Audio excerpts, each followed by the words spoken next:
Isang bagay ang natuklasan ko nang umakyat ako sa gilid ng bundok ng Arayat papunta sa batis ng Gatchawin, kung saan napatunayan ko na totoo palang nakakapagbigay ng maayos na pakiramdam oras na ikaw ay humarap sa tubig na tinatamaan ng sinag ng araw.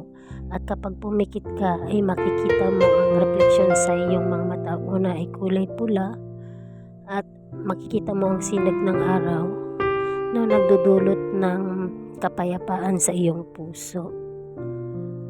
At kasabay nito naririnig mo yung pagpatak ng tubig at nararamdaman mo ang simoy ng hangin. At kapag sinabayan mo ito ng paghinga ng malalim, mas nakakaramdam ka ng kaginhawaan sa pakiramdam na kakaibang kapayapaan at tila ba nangungusap sa iyo ang kalikasan na nagsasabing ito yung panahon na nakakapag-unite ka sa kalikasan. Ito yung pagkakataon na lumayo ka sa magulo at maingay na mundo. Na ito yung pagkakataon na